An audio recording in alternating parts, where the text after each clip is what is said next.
إن الحمد لله نحمده ونستعينه ونؤمن به ونتوكل عليه ونعوذ بالله من شرور أنفسنا ومن سيئات أعمالنا من يهده الله فلا مضل له ومن يضلل فلا هادي له أشهد أن لا إله إلا الله وحده لا شريك له وأشهد أن محمدا عبده ورسوله أرسله بالهدى ودين الحق ليظهره على الدين كله ولو كره المشركون اللهم صل على محمد وعلى آل محمد كما صليت على إبراهيم وعلى آل إبراهيم إنك حميد مجيد اللهم بارك على محمد وعلى آل محمد كما باركت على إبراهيم وعلى آل إبراهيم إنك حميد مجيد أما بعد فإن أصدق الحديث كتاب الله وأحسن السنن سنن محمد صلى الله عليه وسلم وشر الأمور محدثاتها وكل محدثة بدعة وكل بدعة ضلالة يا أيها الذين آمنوا اتقوا الله حق تقاته ولا تموتن إلا وأنتم مسلمون اتقوا الله عباد الله സ്നേഹം നിറഞ്ഞ സഹോദരി സഹോദരന്മാരെ, വിശ്വാസിനികളെ, അള്ളാഹുവിനെ സൂക്ഷിച്ച് അള്ളാഹുവിന്റെ നിയമനിർദ്ദേശങ്ങളും വിധിവിലക്കുകളും ജീവിതത്തിന്റെ എല്ലാ സന്ദർഭങ്ങളിലും സൂക്ഷിച്ചും പാലിച്ചും ജീവിക്കണേ എന്ന് ഓർമ്മപ്പെടുത്തുന്നു, വസിയത്ത് ചെയ്യുന്നു. അള്ളാഹു അവന്റെ തഖ്വയുള്ള അടിമകളിൽ നമ്മെ എല്ലാവരെയും ഉൾപ്പെടുത്തി അനുഗ്രഹിക്കുമാറാകട്ടെ. വളരെ വേഗത്തിൽ സമയം കടന്നുപോകുകയാണ്. രാവുകൾ പകലുകളാകുന്നു, പകലുകൾ രാവുകൾക്ക് വഴിമാറുന്നു. എത്ര പെട്ടെന്നാണ് സമയം നമ്മിലൂടെ കടന്നു പോകുന്നത് എന്ന് നമ്മളൊന്ന് ചെറുതായി അതിനെക്കുറിച്ചൊന്ന് ആലോചിച്ചാൽ നമുക്ക് ബോധ്യപ്പെടും.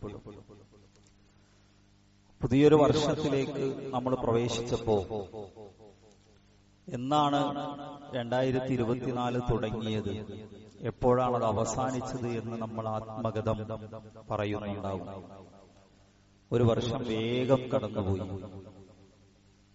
പുതിയ ഒരു വർഷം നമ്മിലേക്ക് കടന്നു വന്നപ്പോ നമ്മുടെ വീട്ടിലെ കലണ്ടർ മാറ്റിവെച്ചപ്പോ, നമ്മുടെ ഫോണിലെ സമയത്തോടൊപ്പം കാണിക്കുന്ന വർഷം അതിലൊരക്കം കൂടിയപ്പോ നമ്മുടെ മനസ്സിലുണ്ടാക്കിയ ചിന്ത എന്താണ്? നമ്മുടെ മനസ്സിലൂടെ കടന്നുപോയ ആലോചനകൾ എന്താണ്? അതല്ല, പ്രത്യേകിച്ച് ഒന്നിനെക്കുറിച്ചും ആലോചിക്കാതെ ചിന്തിക്കാതെ മറ്റൊരു സാധാരണത്തേതുപോലെ മറ്റൊരു വർഷത്തിലേക്ക് നമ്മൾ പ്രവേശിക്കുകയാണോ ചെയ്തത്? യഥാർത്ഥത്തിൽ നമ്മളൊരു ഒഴുക്കിലാണ്. ആ ഒഴുക്കിൽ ഇങ്ങനെ ഒഴുകിപ്പോവുക. ചില യാഥാർത്ഥ്യങ്ങളെ ഉൾക്കൊള്ളാൻ, ചില തിരുത്തലുകൾ ജീവിതത്തിലേക്ക് കടന്നു വരാൻ നമ്മളൊന്ന് മാറി നിന്ന് ചിന്തിക്കണം. ഒന്ന് മാറി നിന്ന് നമ്മൾ നമ്മുടെ ജീവിതത്തെ ഒന്ന് വിലയിരുത്തണം. എന്താണ് ഇപ്പോൾ സംഭവിച്ചുകൊണ്ടിരിക്കുന്നത്? ഞാൻ എന്താണ് ചെയ്യുന്നത്? എന്നെ എങ്ങനെയാണ് ബാധിക്കുക? ഇത് എന്നെ ഏത് രൂപത്തിലാണ് ഇതിന്റെ ഒരു പര്യവസാനം ഉണ്ടാവുക? ഇതിന്റെ ഒരു ആഖിബത്ത് സംഭവിക്കുക? എപ്പോഴെങ്കിലും ഒന്ന് മാറി നിന്ന് ചിന്തിക്കാൻ, ഏതാനും മിനിറ്റുകൾ ചെലവഴിക്കാൻ ഒരു മനുഷ്യൻ തയ്യാറാവുകയാണെങ്കിൽ ഒരുപാട് കാര്യങ്ങൾ നമ്മുടെ ജീവിതത്തിൽ നമുക്ക് പുതിയതായി കൊണ്ടുവരാൻ സാധിക്കും. പഴയതിനെ ഒരുപാട് കാര്യങ്ങളെ നമുക്ക് കൈയൊഴിയാൻ കഴിയും. പക്ഷെ പലപ്പോഴും അതുണ്ടാകുന്നില്ല. പലപ്പോഴും പറയാറുള്ളത് പോലെ നമ്മളെല്ലാത്തിനെയും ഒരു ആഘോഷത്തിന്റെ മനസ്സോടുകൂടി, ഒരു വലിയ ഉത്സവത്തിന്റെ പ്രതീതിയോടുകൂടി സമീപിക്കാനാണ് ഇഷ്ടപ്പെടുന്നത്. അപ്പൊ നമുക്കൊരു പുതുവർഷം മാറുമ്പോ അന്ന് രാത്രി 12 തികയാനാണ് എല്ലാവരും കാത്തിരിക്കുന്നത്. അന്നത്തെ രാത്രിയുടെ 12 മണി തീരാൻ എല്ലാവരും കാത്തിരിക്കാം. അതിന്റെ അടുത്ത ഒരു സെക്കൻഡിലേക്ക് പ്രവേശിക്കുമ്പോ ലോകത്ത് മുഴുവൻ സംഭവിച്ചത് വലിയ ആഘോഷത്തിന്റെ ആർപ്പുവിളികളാണ്. വലിയ സംഗീത പരിപാടികൾ സംഘടിപ്പിക്കുന്നു. വലിയ രൂപത്തിലുള്ള കരിമരുന്ന് പ്രയോഗങ്ങൾ ഉണ്ടാകുന്നു. ചില ആളുകൾ ലഹരിയിൽ ആർമാദിക്കുന്നു. കേരളത്തിൽ കോടിക്കണക്കിന് രൂപയുടെ ലഹരി അന്ന് വിറ്റുതീർന്നു എന്ന കണക്ക് അടുത്ത ദിവസം നമ്മൾ വായിക്കുന്നു. അതിനുവേണ്ടി ഉറക്കമൊഴിച്ചിരുന്ന് അതൊരു വലിയ സംഭവമായി ആഘോഷിക്കുന്ന ഒരു രീതിയാണ്. യഥാർത്ഥത്തിൽ ഇതിൽ എന്ത് കാര്യമാണുള്ളത്? ആ സമയം വരെ കാത്തിരിക്കുമ്പോൾ അത് മനുഷ്യനുണ്ടാക്കിയ ഒരു ടൈം സോൺ. ലോകത്ത് 26 ടൈം സോണുകൾ ഉണ്ട് എന്നാ പറയാം. ഓരോ രാജ്യത്തും ഒരേ സമയമല്ല, എല്ലാ രാജ്യത്തും ഒരേ സമയമല്ല. ചില രാജ്യത്ത് തന്നെ 2 ടൈം സോണുകൾ ഉണ്ടാവും. നമുക്ക് അടുത്ത് പരിചയമുള്ള രാജ്യമായിരിക്കും സൗദി അറേബ്യ. അവിടെ തന്നെ 2 ഭാഗത്ത് 2 സമയമായിരിക്കും. മറ്റു പല രാജ്യങ്ങളും അമേരിക്ക പോലെയുള്ള രാജ്യങ്ങളിലൊക്കെ ഒരു രാജ്യത്ത് തന്നെ മണിക്കൂറുകൾ വ്യത്യാസമുണ്ട്. അപ്പൊ നമ്മൾ നിർണയിച്ചു വെച്ച ടൈം സോണിലെ 12 മണിയാകുമ്പോൾ ഒരു പുതിയ വർഷം മാറുന്നു എന്നൊക്കെ ചിന്തിച്ച് അത് വലിയ ആഘോഷമാക്കി മാറ്റുന്ന ഒട്ടും കാര്യമില്ലാത്ത തീർത്തും നിരർത്ഥകമായ ഒരു രീതിയിലാണ് നമ്മൾ ഇതിനൊക്കെ കാണാറുള്ളത്. നമ്മൾ മനസ്സിലാക്കേണ്ടത് യഥാർത്ഥത്തിൽ ഒരു പുതിയ വർഷത്തിലേക്ക് കഴിയുമ്പോൾ വരാനിരിക്കുന്ന വർഷത്തിന്റെ സന്തോഷത്തിനപ്പുറം കഴിഞ്ഞുപോയ ഒരു വർഷത്തെക്കുറിച്ചല്ലേ നമ്മൾ ചിന്തിക്കേണ്ടത്. കയ്യിലുള്ള വിഭവങ്ങൾ കുറയുമ്പോൾ മനുഷ്യന് സന്തോഷമാണോ ആശങ്കയാണോ ഉണ്ടാകേണ്ടത്? ഒരാളുടെ കയ്യിൽ അയാൾക്ക് ഒരു വരുമാനമില്ല, ഒരു 10 കൊല്ലം ജീവിക്കാനുള്ള ബാങ്ക് ബാലൻസ് ഉണ്ട്. അതിൽ നിന്ന് 1 രൂപ കുറയുമ്പോൾ അയാളുടെ ഉള്ളിലുണ്ടാകുന്നത് എന്തായിരിക്കും? ഒരാളൊരു യാത്രയിലാണ്, ദീർഘമായ യാത്രയിലാണ്, അയാളുടെ കയ്യിൽ കുറച്ച് പണമുണ്ട്. ആ യാത്ര ഒരു 2 മാസം നീണ്ടു നിൽക്കുന്ന 2 മാസം യാത്ര ചെയ്ത് വീട്ടിൽ തിരിച്ചെത്താനുള്ള പണമാണ് ഉണ്ടാകുന്നത്. തന്റെ യാത്രക്കിടയിൽ പ്രതീക്ഷിക്കാത്ത ഒരു ചെലവ് വന്നാൽ, 1000 രൂപ അപ്രതീക്ഷിതമായ ചെലവ് വന്നാൽ അയാളുടെ ഉള്ളിൽ ഉണ്ടാകുന്ന വികാരം എന്തായിരിക്കും? സന്തോഷമാണോ? അതല്ല ആശങ്കയാണോ? ഒരു പേടിയായിരിക്കും അല്ലേ? വീട്ടിൽ കരുതി വെച്ച ഭക്ഷണ സാധനങ്ങൾ ഒരു വളരെ സാധാരണക്കാരൻ അല്ലെങ്കിൽ ഒറ്റപ്പെട്ട് ജീവിക്കുന്ന ഒരു മനുഷ്യൻ 1 മാസത്തേക്കുള്ള അരി വാങ്ങി വെച്ചിട്ടുണ്ട്. അതിൽ നിന്ന് കുറയുമ്പോൾ 1 മാസത്തേക്ക് ഇത് എത്തൂലേന്ന് തോന്നുമ്പോൾ ഒരാളുടെ ഉള്ളിൽ ഉണ്ടാകുന്ന വേദന എന്തായിരിക്കും? ഞാൻ പറഞ്ഞ സുഹൃത്തുക്കളെ, അതിനോട് പോലും താരതമ്യം ചെയ്യാൻ കഴിയാത്തതാണ് മനുഷ്യന്റെ ആയുസ് എന്ന് പറയുന്നത്. ആയുസ് എത്രയുണ്ട് മനുഷ്യന്റെ കയ്യിൽ? യാത്രക്കിടയിൽ നമ്മൾ കരുതിയ കണക്ക്, പണത്തിനൊരു കണക്ക് നമ്മുടെ അടുത്തുണ്ടാകും. വീട്ടിൽ നമ്മൾ കരുതി വെച്ച ഭക്ഷണ സാമഗ്രികൾക്ക് നമ്മുടെ കയ്യിൽ ഒരു കണക്കുണ്ടാകും. ബാങ്കിലുള്ള നമ്മുടെ ബാലൻസ് ഏത് സമയവും നോക്കാനുള്ള ഓൺലൈൻ സംവിധാനങ്ങളോ മൊബൈൽ ആപ്പുകളോ നമ്മുടെ കയ്യിലുണ്ടാകും. ഒരു SMS കൂടെ ചിലപ്പോൾ ബാലൻസ് കിട്ടും. ആയുസിന്റെ കണക്ക് എവിടെ നിന്ന് കിട്ടും? എപ്പോഴും മനുഷ്യൻ ചിന്തിക്കുന്ന ഇത് അനന്തമാണ് എന്ന് വിചാരിക്കാനാണ് ആളുകൾ ആഗ്രഹിക്കുന്നത്. ഇത് അനന്തമാണ് അല്ലേ? 90 വയസ്സിലെത്തിയാലും ഇനിയും എനിക്ക് കുറച്ചു കാലം കൂടിയുണ്ട് എന്ന് ചിന്തിക്കാനാണ് മനുഷ്യൻ ആഗ്രഹിക്കുന്നത്. ഒരു രസകരമായി ആളുകൾ പറയാറുണ്ട്, ഏതെങ്കിലും ഒരു പത്രത്തിൽ ഒരു ദിവസം ഒരു ഭൂമി കുലുക്കത്തെ കുറിച്ചുള്ള ഒരു വാർത്ത വായിച്ചു എന്ന് വിചാരിക്കാം. ഒരു പ്രളയത്തെക്കുറിച്ച്, വയനാട് മുണ്ടക്കയിലും ചൂരൽമലയിലും ഉണ്ടായ പ്രളയത്തെക്കുറിച്ചുള്ള വാർത്ത വായിച്ച് അടുത്ത ദിവസം നമ്മളിങ്ങനെ സങ്കല്പിക്കാണ്, എന്റെ നാട്ടിൽ ഒരു പ്രളയമുണ്ടായാൽ, ഒരു ലാൻഡ് സ്ലൈഡ്, ഒരു മണ്ണിടിച്ചിലുണ്ടായാൽ, ഒരു ഉരുൾപൊട്ടലുണ്ടായാൽ നമ്മളത് മനസ്സിൽ ഭാവനയിൽ കാണുമ്പോൾ അതിന്റെ അവസാനത്തെ ഉത്തരം എന്തായിരിക്കും അറിയോ? ഞാൻ രക്ഷപ്പെട്ടു എന്നതായിരിക്കും. ഒന്ന് ചിന്തിച്ചു, എങ്ങനെങ്കിലും അത്ഭുതകരമായി ഞാൻ രക്ഷപ്പെട്ടിട്ടുണ്ടാവും. അത് മനുഷ്യന്റെ ഉള്ളിലെ ഒരു ചിന്തയാണ്. അത് എന്നെ ഒരു അപകടവും ബാധിക്കൂല, ഞാൻ ഇനി കുറെ കാലം ജീവിക്കാനുള്ളതാണ്.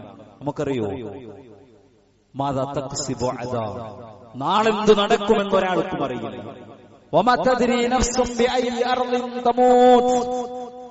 നമ്മൾ കെട്ടിയുണ്ടാക്കിയ കൊട്ടാര സമാനമായ വീട്ടിലെ വിശാലമായ ബെഡ്റൂമിലെ സുന്ദരമായ മെത്തയിൽ AC-യുടെ ശീതീകരിച്ച മുറിയുടെ AC-യുടെ തണുപ്പ് കൊണ്ട് കടന്നു മരിക്കും എന്ന് ഉറപ്പു പറയാൻ കഴിയുന്ന ആരവിടുള്ളത്? സുഹൃത്തുക്കളെ, ആർക്കെങ്കിലും കഴിയോ? ആർക്കാണ് ഉറപ്പ് പറയാൻ സാധിക്കുക? ആർക്കും കഴിയില്ല. ഇത് എത്ര ഉണ്ട് എന്ന് പോലും ഞാൻ പറയുന്നത് നമുക്ക് കണക്ക് കൂട്ടാൻ കഴിയാത്ത, നമുക്ക് കണക്കാക്കാൻ കഴിയാത്ത നമ്മുടെ ഉള്ളിലെ, നമ്മുടെ കയ്യിലെ ഏറ്റവും വില പിടിച്ച സംഗതിയാണ് നമ്മുടെ ആയുസ്. പലപ്പോഴും നിങ്ങൾ കേട്ടിട്ടുണ്ടാകും, 40 ദിവസം കഴിയുമ്പോഴാണ് ഗർഭാശയത്തിന്റെ ചുമതലയുള്ള മലക്ക് അല്ലാഹുവോട് ചോദിക്കുക. ഒരു കുഞ്ഞ്, അത് ഹദീസുകളുടെ ഒരു മഹാത്ഭുതമാണ്. ആ ഹദീസ് പ്രവാചകനിലൂടെ അള്ളാഹു കാണിച്ചൊരു മുഅ്ജിസത്തും കൂടിയാണ് ആ ഹദീസ്. ഖുർആനിന്റെ മുഅ്ജിസാത്ത് നമ്മൾ കേട്ടിട്ടുണ്ട്, ഹദീസിന്റെ മുഅ്ജിസത്തുകളിൽപ്പെട്ടതാണ് ആ ഹദീസ്. അല്ലെ, സ്ത്രീയുടെ പുരുഷന്റെയും ക്രോമസോമുകളുടെ അടിസ്ഥാനത്തിലാണ് ഒരു കുഞ്ഞ് ആണാണോ പെണ്ണാണോ എന്ന് പറയാൻ. പുരുഷന്റെ ക്രോമസോം എക്സും വൈ ആണ്. അതിലെ സ്ത്രീയുടെ ക്രോമസോമിന്റെ എക്സിനോട് ചേർന്ന പെണ്ണാവും, വൈ ആണ് പുരുഷന്റെ ക്രോമസോം ചേർന്നെങ്കിൽ ആണാകുന്നാണ് പറയുന്നത്.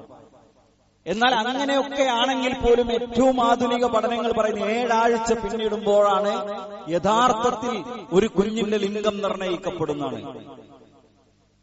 6 ആഴ്ച പിന്നിടുമ്പോൾ ലിംഗം നിർണയിക്കപ്പെടുന്നത് എന്നാണ്. അഥവാ 42 ദിവസം. ഹദീസിലുള്ളത് 40 ദിവസം കഴിയുമ്പോൾ മലക്ക് വന്ന് ചോദിക്കും അള്ളാഹുവിനോട്, ഇതാണാണോ പെണ്ണാണോ എന്ന്, ഇതിന്റെ റിസ്ക് എത്രയാണെന്ന്, ഇത് ഷഖിയാണോ സഈദാണോ, സൗഭാഗ്യവാനാണോ ദൗർഭാഗ്യവാനാണോ എന്ന്, ഈ കുഞ്ഞിന്റെ അജൽ എത്രയാണ്, ഈ കുഞ്ഞിന്റെ ആയുസ് എത്രയാണ്.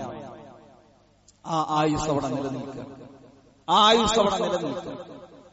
അതിൽ നിന്നൊരൽപ്പം പോലും കൂടുകയോ കുറയുകയോ ഇല്ല. ഞാൻ പറയുന്നത് ഏറ്റവും അമൂല്യമായത് ആ വയസ്സാണ്. അതിന്റെ കണക്ക് നമ്മുടെ കയ്യിലില്ല. അത് അവസാനിക്കുമ്പോ യഥാർത്ഥത്തിൽ നമ്മുടെ മനസ്സിലുണ്ടാകേണ്ടത് ആശങ്കയാണ്, ഭയമാണ്. 24 പിന്നിട്ടപ്പോ എനിക്ക് അല്ലാഹു നിശ്ചയിച്ചു തന്ന, നമുക്ക് കണക്കറിയാത്ത നിർണയിക്കപ്പെട്ട ആയുസ്സിൽ നിന്നൊരു കൊല്ലം കൂടി കുറഞ്ഞുപോയി. 365 ദിവസം കൂടി കഴിഞ്ഞുപോയി. ഇനി ഇത് വർദ്ധിപ്പിക്കാൻ നമുക്ക് കഴിയുമോ? ഇത് ദീർഘിപ്പിക്കാൻ നമുക്ക് കഴിയുമോ? നിങ്ങൾ നോക്കി, ഒരു കൊല്ലം കൂട്ടി വാങ്ങാൻ അതിന്റെ വില എത്രയാണ്? വേണ്ട, ഒരു മാസം അല്ലാഹുവിനോട് ആയുസ്സിൽ വർദ്ധിപ്പിച്ചു തരാനുള്ള വില എത്രയാണ്? ഒരു മണിക്കൂർ, ഒരു മിനിറ്റ്, ഒരു സെക്കൻഡ്, ഒരു മൈക്രോ സെക്കൻഡ് നമ്മുടെ കയ്യിലുള്ള മുഴുവൻ സമ്പത്ത് കൊടുത്താൽ കൂട്ടിത്തരുമോ? ഈ ലോകത്തെ മുഴുവൻ സമ്പത്തിന്റെയും ഉടമ നമ്മളാണെന്ന് സങ്കല്പിക്കുക. നമ്മൾ സങ്കല്പിച്ചു, ഈ ലോകത്തെ മുഴുവൻ സമ്പത്തിന്റെയും ഉടമ നമ്മളാണ്.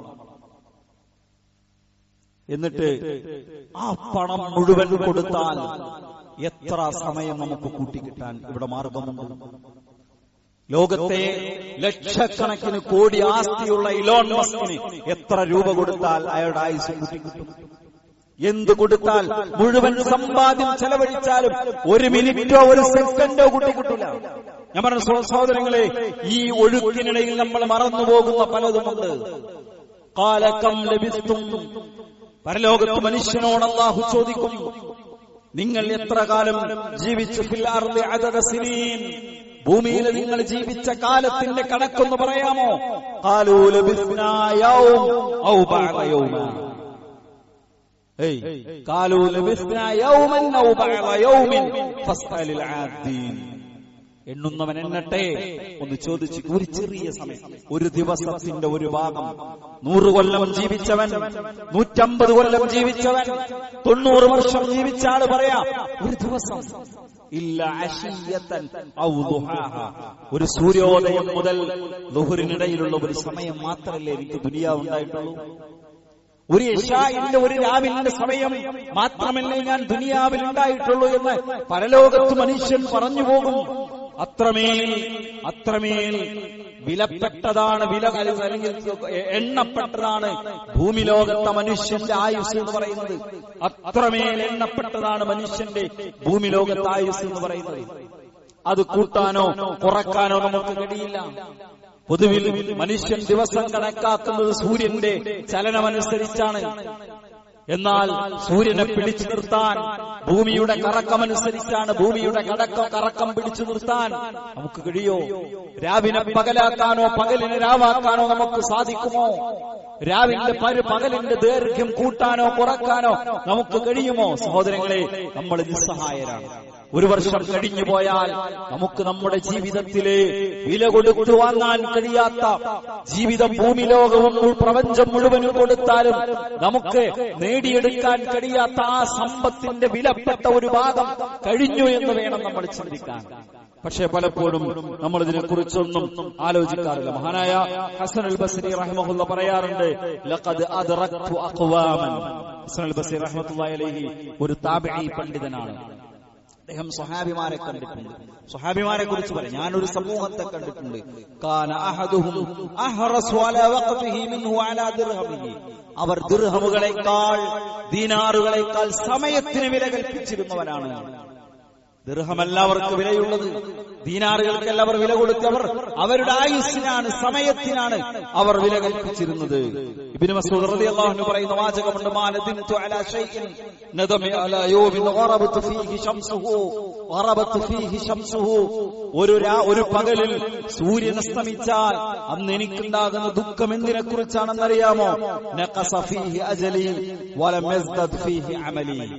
എന്റെ ആയുസ്സിൽ നിന്നൊരു ദിവസം കടന്നുപോയി, പക്ഷെ എന്റെ അമല് വർദ്ധിച്ചിട്ടില്ലല്ലോ, എന്റെ സൽക്കർമ്മം കൂടിയിട്ടില്ലല്ലോ എന്നതിനെ കുറിച്ച് മാത്രമാണ് ഒരു ദിവസം അവസാനിക്കുമ്പോ പലപ്പോഴും ഞാൻ ചിന്തിക്കാറുള്ളത്. സഹോദരങ്ങളെ, നമ്മളിങ്ങനെയൊന്നും ചിന്തിക്കുന്നില്ല. നമ്മളൊരു ഓട്ടത്തിലാണ്, ഒരു ഒഴുക്കിലാണ്, അതിലിങ്ങനെ ഒഴുകിപ്പോവുക, അതിലിങ്ങനെ ഒഴുകി മനുഷ്യൻ ആ ഒഴുക്കിനൊപ്പം ഇങ്ങനെ ഒഴുകിപ്പോവുക.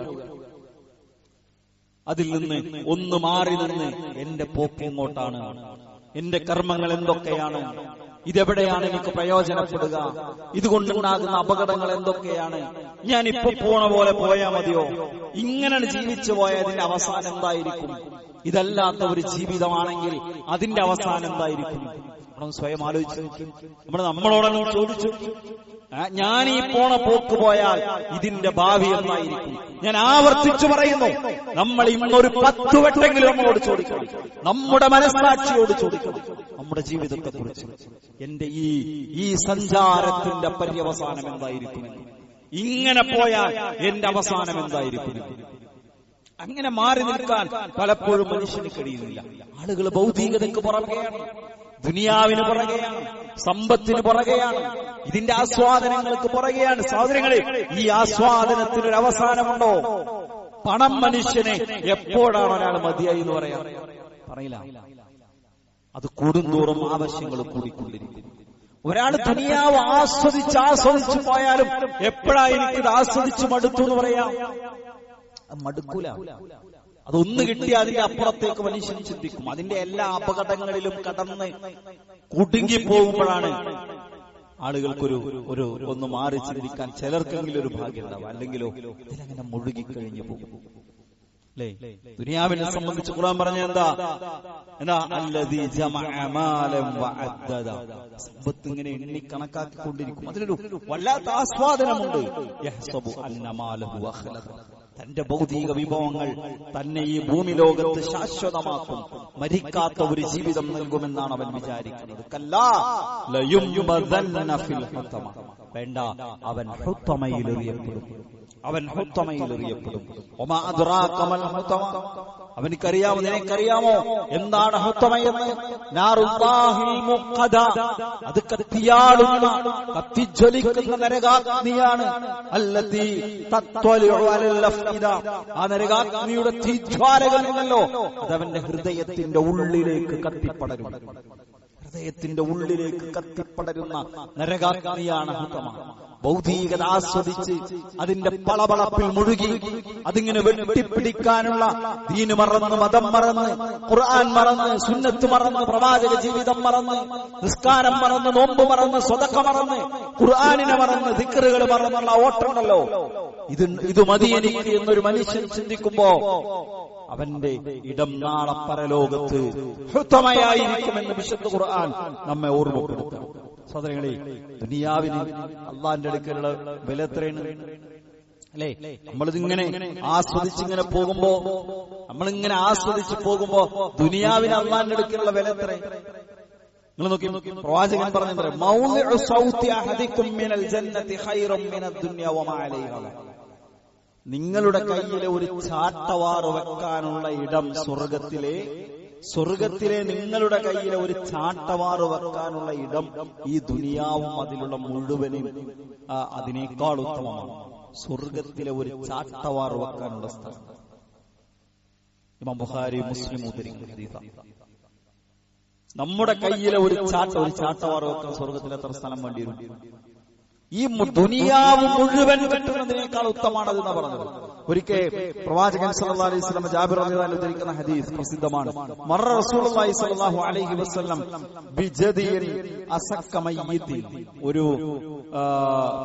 ചത്തുകിടക്കുന്ന ചെവി കീറിപ്പോയിട്ടുള്ള ഒരു ആടിന്റെ അരികിലൂടെ നബി ഇങ്ങനെ നടന്നുപോയി.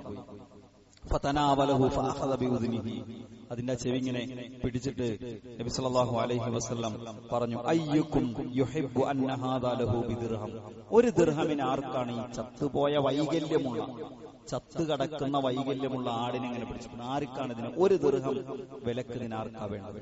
സഹാബിമാര് പറഞ്ഞു, നബിയെ, ആരാണ് ഇതിനെ ഒരു ദിർഹമിന് വാങ്ങുക? മാ നുഹിബ്ബു അന്നഹു ലനാ ബിശൈഇൻ വമാ നസ്നഉ ബിഹി, ഞങ്ങൾ അതിനെ കൊണ്ട് എന്ത് ചെയ്യാനാണ്?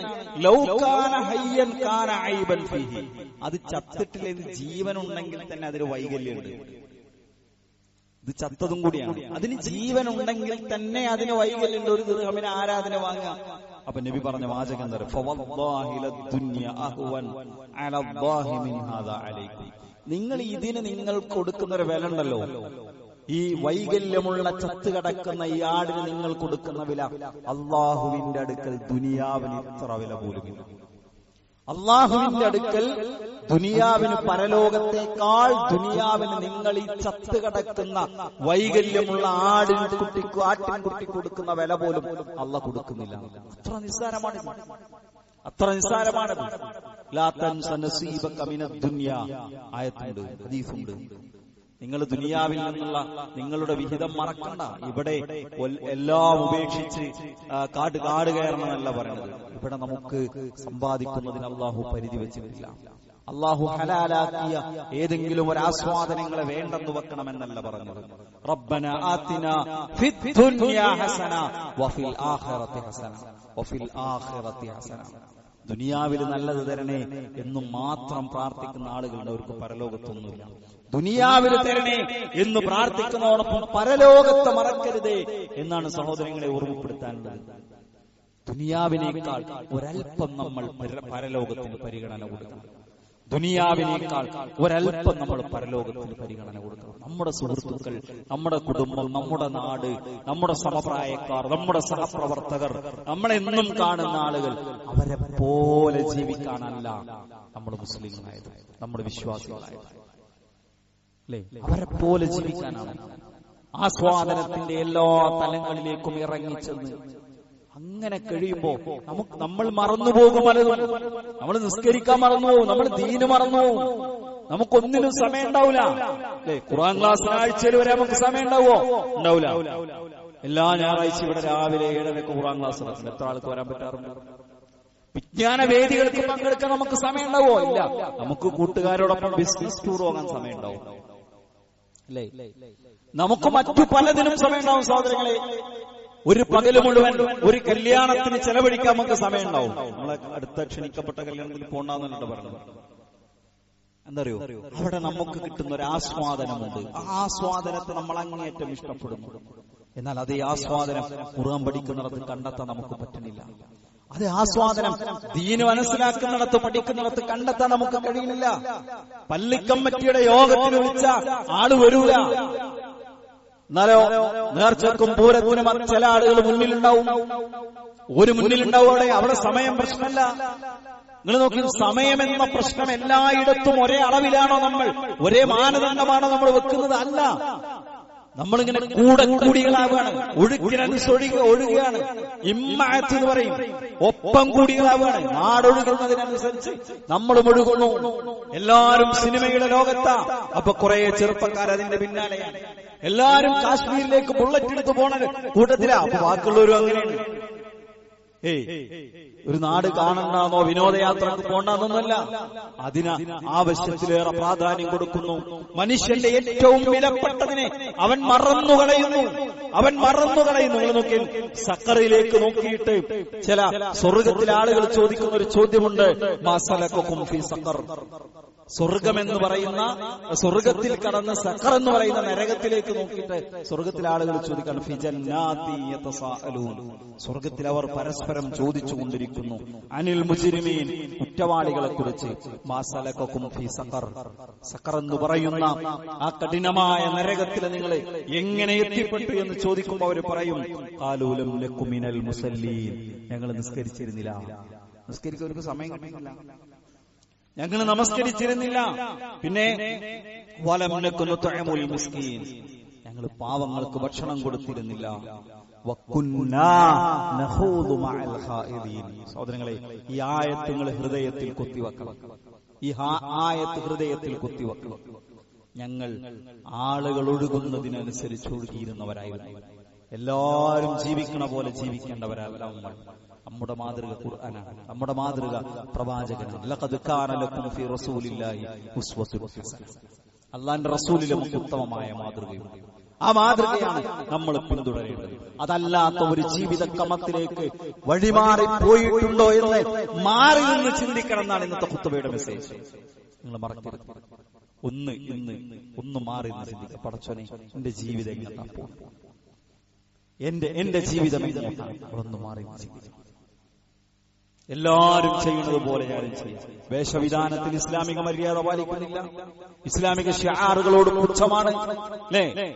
പിന്നെന്താ, ഇസ്ലാമിക അധ്യാപനങ്ങൾ ജീവിതത്തിൽ പാലിക്കുന്നിടത്ത് അലസതയാണ്, ആരാധനകളോട് വേണ്ടത്ര ഒരു നിസ്സംഗ മനോഭാവമാണ്, അതിന് വേണ്ടത്ര പ്രാധാന്യം കൊടുക്കുന്നില്ല.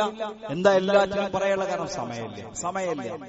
എന്നാൽ മറ്റു ആസ്വാദനങ്ങൾക്കോ മനുഷ്യന്റെ കയ്യിൽ ധാരാളം സമയമുണ്ട്. നിങ്ങൾക്ക് സൂറത്തു പിന്നെ മുദ്ദസ്സിൽ ആയത്തുകളാണ് ഓതി വെച്ചത്. ഞങ്ങൾ കൂടക്കൂടികളായിരുന്നു എന്ന് മനുഷ്യൻ പറയുന്ന വാചകങ്ങൾ, അതിന്റെ 56 വരെയുള്ള 40 മുതൽ 56 വരെയുള്ള ആയത്തുകൾ നമ്മുടെ കണ്ണു തുറപ്പിക്കുന്ന വാചകങ്ങളാണ്. ഫമാ തൻഫഉഹും ശഫാഅത്തു ശാഫിഈൻ. അന്ന് പരലോകത്ത് ഒരു ശുപാർശകന്റെ ശുപാർശയും അവർക്ക് ഉപകാരം ചെയ്യുകയില്ല. ഫമാലഹും അനിത് തദ്കിറതി മുഅരിദീൻ. എന്താ അവർക്ക് പറ്റിയത്? അവർ ഉത്ബോധനങ്ങളിൽ നിന്ന് തിരിഞ്ഞു കളഞ്ഞവരായിരുന്നു. ആയത്ത് അവർ കേട്ടിട്ടുണ്ട്, ഖുർആൻ ക്ലാസ് കേട്ടിട്ടുണ്ട്, വഅദ് കേട്ടിട്ടുണ്ട്, വിജ്ഞാന സദസ്സിൽ പങ്കെടുത്തിട്ടുണ്ട്, ഖുതുബ കേട്ടിട്ടുണ്ട്. പക്ഷെ ജീവിതത്തിൽ സ്വാധീനിക്കുന്നില്ല. അത് കേട്ട് മറന്നുപോയി. ഒരു ചെവിയിലൂടെ കേട്ട് അടുത്ത ചെവിയിലൂടെ വിട്ടു. ഒന്നും ജീവിതത്തിലേക്ക് എടുക്കാനുള്ള തൗഫീഖ് നഷ്ടപ്പെട്ടവരായി മാറി.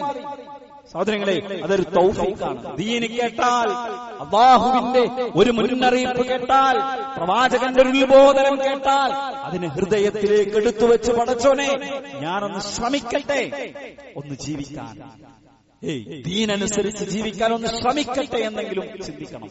അതൊരു തൗഫീഖാണ്. ആ തൗഫീഖ് പോലും നഷ്ടപ്പെട്ട മനുഷ്യരെ സംബന്ധിച്ചിടത്തോളം എന്തു പറയാനാണ്? എന്തുകൊണ്ടാ കൂടക്കൂടികളായത്? അവർ ഉത്ബോധനങ്ങളിൽ നിന്ന് തിരിഞ്ഞു കളഞ്ഞു. ഇതുപോലെ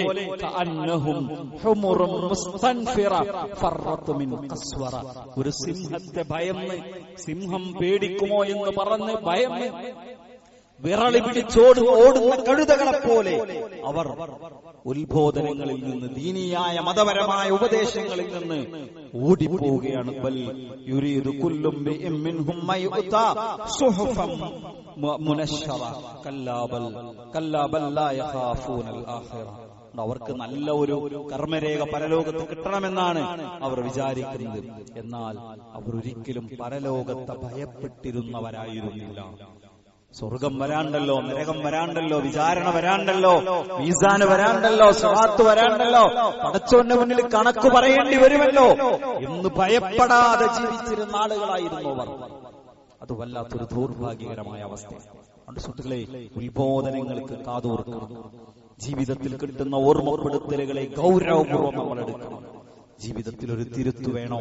നമ്മൾ സ്വയം ഒന്ന് ആലോചിക്കണം. തന്റെ ജീവിതത്തെ മറ്റാരൊക്കെയോ ആണോ നിയന്ത്രിക്കുന്നത്? നമ്മൾ ആലോചിക്കണം. ആസ്വാദനങ്ങൾക്ക് വേണ്ടിയല്ല നമ്മൾ ജീവിക്കുന്നത്, സ്വർഗത്തിന് വേണ്ടിയാണ്. സ്വർഗത്തിന് വേണ്ടിയാണ്. പിന്നെ ദുനിയാവിനെ സംബന്ധിച്ച് പറഞ്ഞു, വമൽ ഹയാത്തുദ് ദുനിയ ഇല്ലാ മതാഉൻ ഗറൂർ. ഇതൊരു വഞ്ചിക്കുന്ന വിഭവമാണ്. ഇതിലാണ് മുഴുകിയാൽ പിന്നെ എല്ലാം മറന്നുപോകും. ദുനിയാവിന്റെ ആസ്വാദനത്തിനാണ് മുങ്ങിയാല് എല്ലാം മറന്നുപോകും.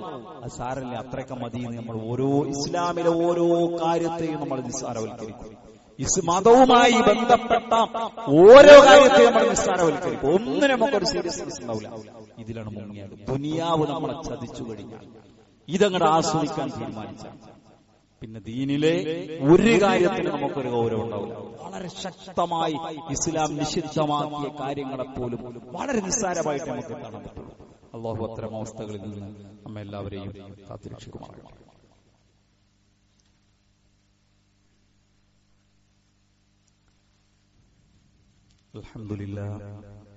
അൽഹംദുലില്ലാഹി റബ്ബിൽ ആലമീൻ വസ്സലാത്തു വസ്സലാമു അലാ നബിയിനാ മുഹമ്മദിൻ വഅലാ ആലിഹി വഅസ്ഹാബിഹി അജ്മഈൻ. അമ്മാ ബഅദ്. ഇത്തഖുല്ലാഹ ഇബാദല്ലാഹ്. സ്നേഹം നിറഞ്ഞ സഹോദരീ സഹോദരന്മാരെ, വിശ്വാസിനികളെ, പ്രപഞ്ചനാഥനായ അല്ലാഹുവിനെ സൂക്ഷിച്ച് അല്ലാഹുവിന്റെ വിധിവിലക്കുകളും നിയമനിർദ്ദേശങ്ങളും പാലിച്ചുകൊണ്ട് ജീവിക്കണേ എന്ന് ഒരിക്കൽ കൂടി ഓർമ്മപ്പെടുത്തുന്നു, വസിയത്ത് ചെയ്യുന്നു. അള്ളാഹു അവന്റെ മുത്തഖീങ്ങളിൽ നമ്മെ എല്ലാവരെയും ഉൾപ്പെടുത്തി അനുഗ്രഹിക്കുമാറാകട്ടെ. സഹോദരങ്ങളെ, പറഞ്ഞതിന്റെ ആകത്തുക ഇത്ര മാത്രമാണ്. നമ്മൾ സഞ്ചരിക്കുന്ന വഴി അത് പരലോക രക്ഷയ്ക്ക് നമുക്ക് ഉപകാരപ്പെടുന്നതാണോ, അതല്ല നമ്മെ നരകത്തിലേക്ക് എത്തിക്കുന്നതാണോ എന്നതിനെ സംബന്ധിച്ച് ഞാനും നിങ്ങളും ഗൗരവത്തോടുകൂടി ആലോചിക്കേണ്ടതുണ്ട്, ചിന്തിക്കേണ്ടതുണ്ട്. ഒന്ന് മാറി നിന്ന് ചിന്തിക്കുക. ഞാൻ ഇപ്പൊ പോണമാതിരി പോയാൽ മതിയോ? ഇപ്പോൾ ഞാൻ സഞ്ചരിക്കുന്ന വഴി എങ്ങോട്ടായിരിക്കും? ഇതിന്റെ പര്യവസാനം എന്തായിരിക്കും എന്ന് ഒന്ന് സ്വയം വിചാരണ നടത്താൻ ഈ സമയത്തെ ഉപയോഗപ്പെടുത്തണമെന്നാണ് ഓർമ്മപ്പെടുത്താനുള്ളത്. അള്ളാഹുവിനോട് നമ്മൾ തഖ്വ ചോദിച്ചുകൊണ്ടേയിരിക്കണം. പടച്ചോനെ തഖ്വ തരണേ നമ്മൾ അല്ലാഹുവോട് പ്രാർത്ഥിക്കാം. നമ്മൾ നോക്കി എത്ര പ്രാർത്ഥനകളാണ് വിശുദ്ധ ഖുർആനും ഹദീസുകളൊക്കെ നമ്മൾ പഠിപ്പിച്ചത്. റബ്ബനാ ഹബ് ലനാ മിൻ അസ്വാജിനാ വദുർരിയാതിനാ ഖുർറത അയുൻ വജഅൽനാ ലിൽ മുത്തഖീന ഇമാമാ. പടച്ചോനെ മുത്തഖീങ്ങളുടെ മുന്നിൽ നിൽക്കുന്നവരാക്കണേ എന്ന് പ്രാർത്ഥിക്കാൻ കൽപ്പിക്കപ്പെട്ടവരാണ് നമ്മൾ. പടച്ചോനോട് നമ്മൾ തഖ്വ ചോദിച്ചുകൊണ്ടേയിരിക്കണം, ഈമാൻ ചോദിച്ചുകൊണ്ടേയിരിക്കണം. രാവിലത്തെ പ്രാർത്ഥന പ്രവാചകൻ പഠിപ്പിച്ചു. അല്ലാഹുമ്മ ഇന്നി അസ്അലുക ഇൽമൻ നാഫിഅ വറിസ്ഖൻ ത്വയ്യിബ വഅമലൻ മുതഖബ്ബല. പടച്ചോനെ, ഇൽമുൻ നാഫി എനിക്ക് നീ വർദ്ധിപ്പിച്ചു തരണേ. റിസ്ഖുൻ ത്വയ്യിബ്, എന്തെങ്കിലും ഭക്ഷണമായിട്ട് കഴിച്ചാൽ പോരാ, നല്ല ഭക്ഷണം, ഹലാലായ ത്വയ്യിബായ ഭക്ഷണം എനിക്ക് തരണേ. നിന്റെ അടുക്കൽ സ്വീകാര്യമായ അമലുകൾ തരണേ. പടച്ചോൻ സ്വീകരിക്കുന്ന കുറെ അമല് നമുക്ക് ചെയ്യാൻ പറ്റണം. ദീനിനു വേണ്ടി ചെയ്യുന്നത്, മതത്തിന് വേണ്ടി ചെയ്യുന്നത്, അതൊന്നൊരു ഭാരമല്ല. ഇവിടെ കിട്ടുന്ന ഒരു അവസരമാണ്. ആ അവസരം ഉണ്ടാകണേ നമ്മൾ പ്രാർത്ഥിക്കുന്നത്. എല്ലാറ്റിലും എങ്ങനെങ്കിലും മുങ്ങി ഒഴിഞ്ഞു മാറി രക്ഷപ്പെട്ടു പോണേന്നല്ല. പടച്ചോനെ, എനിക്ക് സ്വീകാര്യയോഗ്യമായ അമല് തരണേ എന്ന് നമ്മൾ പ്രാർത്ഥിക്കണം. അല്ലെ, അല്ലാഹുമ്മ ഇന്നി അസ്അലുക്കൽ ഹുദാ, അല്ലാഹു എനിക്ക് സന്മാർഗ്ഗം തരണേ. വത്തുഖാ, എനിക്ക് നീ തഖ്വ നൽകണമേ. വൽ അഫാഫ വൽ ഗിന, എനിക്ക് നീ നിരാശ്രയത്വം, മറ്റൊരാളെ ആശ്രയിച്ച് ജീവിക്കേണ്ടതില്ലാത്ത വിധമുള്ള ഒരു നിരാശ്രയത്വം, സമ്പന്നത എനിക്ക് നൽകണേ. എനിക്കൊരു വിശുദ്ധി, ജീവിത വിശുദ്ധി, ലൈംഗികമായ തെറ്റുകളിൽ നിന്ന് മുക്തമായ ജീവിത വിശുദ്ധി നൽകണേ. ഹദീസിൽ സ്ഥിരപ്പെട്ട പ്രാർത്ഥനയാണ്, നമ്മൾ പ്രാർത്ഥിക്കണം. അല്ലാഹുമ്മ ആതി നഫ്സി തഖ്വാഹാ, അല്ലാഹുവേ എന്റെ മനസ്സിന് നീ അതിന്റെ തഖ്വ നൽകണേ, ഭക്തി നൽകണേ. വസക്കിഹാ, നീ അതിനെ സംസ്കരിക്കണമേ. വഅൻത ഖൈറു മൻ സക്കാഹാ, നീയാണ് ഏറ്റവും നന്നായി മനസ്സിനെ സംസ്കരിക്കുന്നവൻ. ഏതെങ്കിലും 2-3 പ്രാർത്ഥന നമ്മൾ എടുത്ത് മനസ്സറിഞ്ഞ് പടച്ചവനോട് പ്രാർത്ഥിക്കാം. നമസ്കാരത്തിൽ ഇഹ്ദിന സിറാത്തൽ മുസ്തഖീം എന്ന് പ്രാർത്ഥിക്കുമ്പോൾ ഹൃദയത്തിൽ തൊട്ട് പ്രാർത്ഥിക്കുക. പടച്ചവനോട് ആത്മാർത്ഥമായി പറയാം, അല്ലാഹുവേ നേരായ മാർഗത്തിലാക്കണം. അൻഅംത അലൈഹി, നീ അനുഗ്രഹിച്ചവരുടെ മാർഗം. അത് പ്രവാചകന്മാരുടെ മാർഗമാണ്, അത് സ്വാലിഹീങ്ങളുടെ മാർഗമാണ്, അത് ശുഹദാക്കളുടെ രക്തസാക്ഷികളുടെ മാർഗമാണ്, അത് സിദ്ദീഖീങ്ങളുടെ മാർഗമാണ്. ആ മാർഗം അള്ളാഹിനോട് നമ്മൾ മനസ്സറിഞ്ഞ് ചോദിക്കണം. തീർച്ചയായും അള്ളാഹു ആ നേരായ മാർഗത്തിലേക്ക് നമ്മെ വഴി നടത്തും. അങ്ങനെയുള്ളവരിൽ അള്ളാഹു നമ്മെ എല്ലാവരെയും ഉൾപ്പെടുത്തി അനുഗ്രഹിക്കുമാറാകട്ടെ. നമ്മിൽ നിന്ന് വന്നുപോയ എല്ലാ തെറ്റുകുറ്റങ്ങളും അള്ളാഹു നമുക്ക് പുറത്തു മാപ്പ് നൽകുമാറാകട്ടെ. നമ്മിൽ നിന്ന് പ്രയാസങ്ങൾ അനുഭവിക്കുന്ന ധാരാളം ആളുകൾ, 4 ആളുകളാണ് നമ്മളോട് പ്രാർത്ഥന കൊണ്ട് വസിയത്ത് ചെയ്തത്. നമ്മൾ അവർക്കെല്ലാവർക്കും വേണ്ടി ഇവിടെ പ്രാർത്ഥിക്കുന്നതോടൊപ്പം നമ്മുടെ മനസ്സറിഞ്ഞ് നമ്മുടെ രാത്രി നമസ്കാരങ്ങൾക്ക് ശേഷവും ഫർദ് സ്കാരങ്ങൾക്ക് ശേഷം ഒക്കെ പ്രാർത്ഥിക്കണം. പലപ്പോഴും നമ്മുടെ ദഅവാ സംവിധാനങ്ങൾക്കൊക്കെ എനിക്ക് വളരെ പ്രിയപ്പെട്ട നമ്മുടെ ഒരു സഹോദരന്റെ ഉമ്മ, അവര് കുറച്ച് പ്രായമുണ്ട്, അതോടൊപ്പം കുറച്ച് വലിയൊരു ക്രിട്ടിക്കൽ അവസ്ഥയിലാണ് ആശുപത്രിയിൽ കഴിയുന്നത്. അതുപോലെ തന്നെ നമ്മുടെ ഇവിടെ ഈ പള്ളിയും ഇവിടുത്തെ ദഅവാ സംവിധാനങ്ങളോടൊക്കെ സഹകരിച്ച് വളരെ നന്നായി പ്രവർത്തിച്ചു നമ്മുടെ ഒരു സഹോദരൻ. അദ്ദേഹം ഒരാഴ്ച കഴിഞ്ഞാൽ ഒരു സർജറിക്ക് വിധേയമാവുകയാണ്. നമ്മുടെ പള്ളിയിൽ സ്ഥിരം വരുന്ന ഒരു സഹോദരന്റെ ഭാര്യ ഹോസ്പിറ്റലിലാണ്. 2 ആളുകളുടെ ഭാര്യമാർ ആശുപത്രികളിലാണ്. നമ്മുടെ ബഹുമാന്യനായ ഹാരിസ് ബിൻ സലീം, അദ്ദേഹം രോഗവുമായി ബന്ധപ്പെട്ടപ്പോ വീട്ടിലാണ്, ഹോസ്പിറ്റലിൽ ഡിസ്ചാർജ് ചെയ്ത് വീട്ടിലാണുള്ളത്. അള്ളാഹു എല്ലാവർക്കും രോഗശമനം നൽകി അനുഗ്രഹിക്കുമാറാകട്ടെ. പൂർണ്ണമായ ശിഫ നൽകി ആരോഗ്യത്തോടുകൂടി നമ്മിലേക്ക് തിരിച്ചു വരാൻ അള്ളാഹു എല്ലാവരെയും അനുഗ്രഹിക്കുമാറാകട്ടെ. നമ്മിൽ നിന്ന് വേർപിരിഞ്ഞു പോയ നമ്മുടെ സ്നേഹനിധികളായ മാതാപിതാക്കൾ, ആദർശ ബന്ധുക്കൾ, കുടുംബ ബന്ധുക്കൾ, അള്ളാഹു എല്ലാവർക്കും മഗ്ഫിറത്തും മർഹമത്തും നൽകി അനുഗ്രഹിക്കുമാറാകട്ടെ. അല്ലാഹുമ്മ ഗ്ഫിർ ലിൽ മുഅ്മിനീന വൽ മുഅ്മിനാത്ത് വൽ മുസ്ലിമീന വൽ മുസ്ലിമാത്ത് അൽ അഹ്യാഇ മിൻഹും വൽ അംവാത് ഇന്നക മുജീബുദ് ദഅവാതി യാ ഖാദിയൽ ഹാജാത്ത്. അല്ലാഹുമ്മ അജിർനാ മിനൻ നാർ, അല്ലാഹുമ്മ അജിർനാ മിനൻ നാർ, അല്ലാഹുമ്മ അജിർനാ മിനൻ നാർ വഅദ്ഖിൽനാൽ ജന്നത യാ റബ്ബൽ ആലമീൻ. അല്ലാഹുമ്മ അഇസ്സൽ ഇസ്ലാമ വൽ മുസ്ലിമീൻ വഅദിൽ ശിർകൽ മുശ്രികീൻ. റബ്ബനാ തഖബ്ബൽ മിന്നാ ഇന്നക അൻതസ് സമീഉൽ അലീം വതുബ് അലൈനാ ഇന്നക അൻതത് തവ്വാബുർ റഹീം. അല്ലാഹുമ്മ സ്വല്ലി അലാ മുഹമ്മദിൻ വഅലാ ആലിഹി വഅസ്ഹാബിഹി വസല്ലം വൽഹംദുലില്ലാഹി റബ്ബിൽ ആലമീൻ.